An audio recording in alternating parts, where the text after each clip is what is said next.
Halo teman-teman, assalamualaikum warahmatullahi wabarakatuh. Kembali lagi sama saya Lita Ningsih dari kelas 27D NIM 174724158 dari Universitas Negeri Makassar, Fakultas Ilmu Pendidikan. Jadi hari ini saya mendapatkan tugas dari pengelolaan perpustakaan DSD untuk mereview salah satu judul buku bacaan saya. Jadi sebelum itu jangan lupa ya di like, comment, share, and subscribe channel saya supaya kalian gak ketinggalan sama video-video saya selanjutnya. Jangan lupa di subscribe karena subscribe itu gratis, like juga gratis teman-teman. Jangan lupa ya, aku ingetin sekali lagi, jangan lupa di subscribe dan di like teman-teman. Oh ya, jangan lupa juga aktifin tombol lonceng kalian supaya kalian dapat notifikasinya kalau aku lagi post video baru ya teman-teman. Ya, jadi langsung aja di sini aku mau review sedikit mengenai judul buku Satu Ruang. Ya, buku Satu Ruang ini adalah karya dari Akesa Aninda yang dieditori oleh Pradita Seti Rahayu dan penerbitnya adalah Alex Media Koputindo tahun 2017. Ya, jadi di sini Satu Ruang merupakan suatu novel kedua yang dilahirkan oleh penulis setelah Secangkir Kopi dan Pencakar Langit. Jadi di sini buku ini bercerita mengenai Satya, seorang lelaki matang yang hatinya lembut bak sutra, yang dua kali menjalani hubungan dengan dua gadis yang mirip baik fisik maupun non fisik. Mungkin itulah yang membuat Satya jatuh hati pada gadis-gadis tersebut karena Satya merasa nyaman dengan dua gadis ini, teman-teman. Namun di sini makin kesini Satya mulai sadar bahwasanya cintanya pada Ataya itu adalah kerinduannya pada Alisa, mantan kekasih yang pertama yang memilih laki-laki lain untuk dijadikan pendamping hidup, yang dimana laki-laki itu adalah sahabat dari Satya sendiri. Jadi kalian bisa bayangin nggak bagaimana perasaan Satya pada saat itu mengetahui bahwasanya Alisa lebih memilih laki-laki lain yang dimana sahabatnya sendiri dibandingkan dia, teman-teman.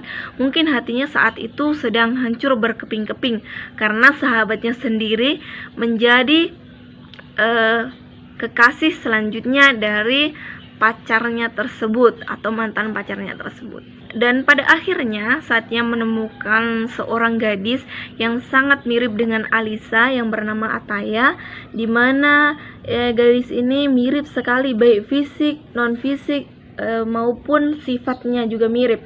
Jadi di sini Satya jatuh cinta pada Ataya karena Ataya ini mirip sekali dengan mantan kekasihnya yang sangat dia cintai itu, teman-teman.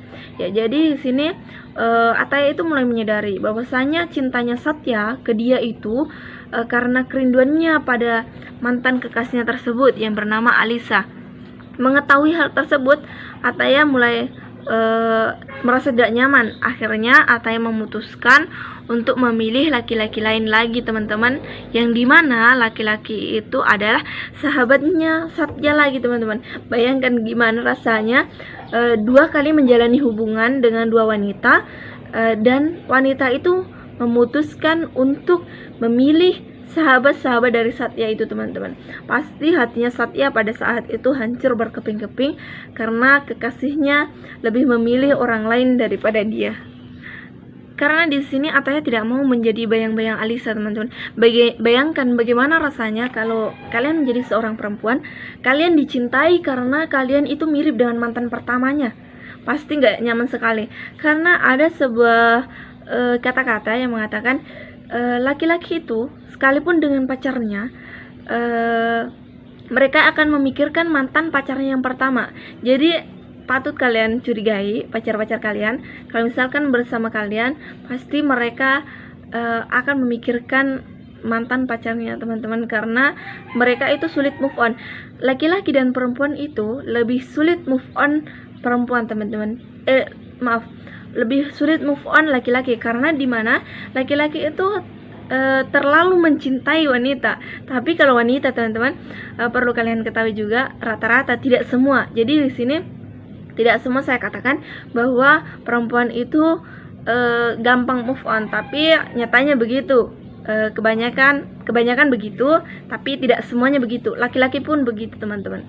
Ya, itu adalah sedikit mengenai cerita Satya dan Ataya. Ya, singkat cerita di sini Satya itu pergi ke Hong Kong menemani kakaknya dan keponakannya untuk berlibur. Ya, jadi bersama hiruk-pikuk kota Hong Kong, Satya ini bertemu dengan seorang gadis yang bernama Kinan, dan di situ dia mulai jatuh cinta. Ya, di balik jatuh cintanya ini teman-teman, ternyata Kinan itu juga merasakan kekosongan hati yang akhirnya membuat Satya kurang nyaman, dan di sini Kinan juga kurang nyaman karena Satya masih memikirkan mantan kekasihnya. Jadi di sini dua orang yang saling patah hati berusaha untuk mengisi tapi tidak bisa, teman-teman. Artinya di sini dua cermin yang saling berhadapan dan tidak menampakkan bayangan masing-masing. Jadi karena mereka saling tidak bisa move on-nya, makanya mereka tidak bisa menyatu, teman-teman. Ya, jadi itulah sedikit cerita mengenai Satya dan para gadis-gadisnya. Namun di sini setelah Kinan, Satya menemukan seorang gadis lagi, teman-teman. Tapi entahlah apa yang akan terjadi, apakah cinta segitiga atau tidaknya. Kita tunggu saja seri selanjutnya, karena di sini novel ini menggantung, teman-teman. Tidak ada kejelasan antara hubungan Kinan dengan Satya serta seorang gadis yang masih disembunyikan inisialnya oleh penulis. Jadi singkat cerita, buku Satu Ruang ini adalah buku yang menceritakan mengenai ruang hati setiap orang yang tentunya memiliki penunggu masing-masing. Jadi pengisi hati ini sulit untuk digantikan oleh makhluk sesempurna apapun, teman-teman, karena kita merasa bahwasanya seseorang itu telah tergaris dan tertulis dalam hati kita. Meskipun kita berusaha untuk mencoba membukanya, ataupun kita mencoba untuk membuat lembaran baru dengan orang lain, tapi tetap tidak akan pernah bisa menggantikan mantan pertama, karena kebanyakan orang yang lebih berkesan itu mantan pertama. Jadi di sini pasti kalian sudah tahu gimana sih rasanya jatuh cinta ketika kalian diputuskan, padahal kalian pada saat itu sedang sayang-sayang kepada orang itu, teman-teman. Pasti sangat tidak nyaman dan hancur sekali perasaan kalian ya, teman-teman. Jadi kekurangan dari novel ini adalah yang pertama, terlalu bertele-telenya, bahasa yang membuat para pembaca itu terkadang bosan membaca halaman selanjutnya. Yang kedua adalah alurnya itu mudah ditebak seperti film Indosiar. Kita gampang menebak film tersebut sehingga kita tidak penasaran lagi. Ya, seperti buku ini juga, teman-teman. Alurnya itu mudah ditebak, pasti akhirnya begini, pasti nanti begini di tengah-tengah jalan ceritanya.